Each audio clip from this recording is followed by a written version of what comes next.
Hello bachcho, let's read the question.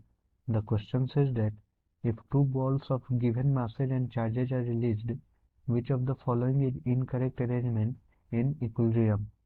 So we will solve this question. First of all, we will see what will be the key concept used in the question.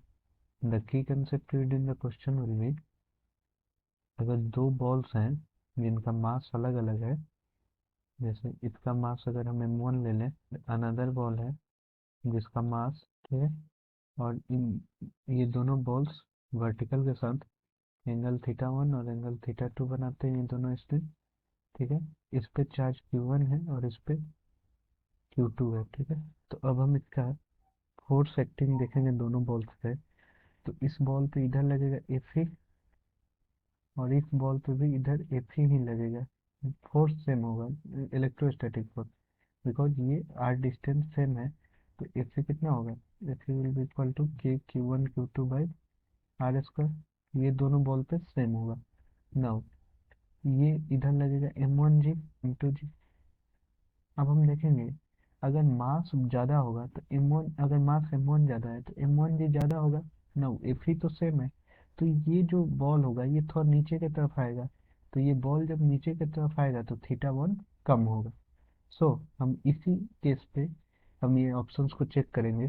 पहला option में हम देखेंगे 2m मास ज़्यादा है, m मास कम है, charge same है तो Fe तो सेम रहेगा, उससे कोई मतलब नहीं।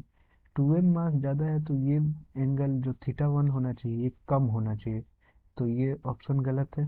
ठीक है, बिकॉज 2m मास ज़्यादा है तो ये नीचे की तरफ रहेगा, तो नीचे की तरफ रहेगा तो थीटा 1 कम होना चाहिए। अगेन सेम केस, इसमें मास सेम है, तो इसमें मास सेम है तो β1 मस्ट बी इक्वल टू β2।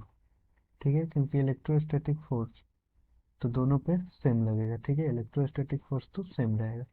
अब देखें, इसमें theta 1 must be less than theta 2। ठीक है, अब इसमें भी मास सेम है तो इलेक्ट्रोस्टैटिक फोर्स सेम है, तो सेम रहना चाहिए, तो थीटा दोनों का बराबर है। तो ये तो क्या है, ये सही है। ठीक है, और ऑप्शन डी देखेंगे, मास ज़्यादा है, मास ये 2m ज़्यादा है तो α1 कम होगा। सही है, ये भी ऑप्शन सही है। तो हमसे पूछा है which of the following is incorrect arrangement, तो इनकरेक्ट अरेंजमेंट कौन कौन सा होगा? ऑप्शन ए इनकरेक्ट है एंड ऑप्शन बी भी इनकरेक्ट है। तो this will be the final answer. Hope you all understood it well. Best of luck.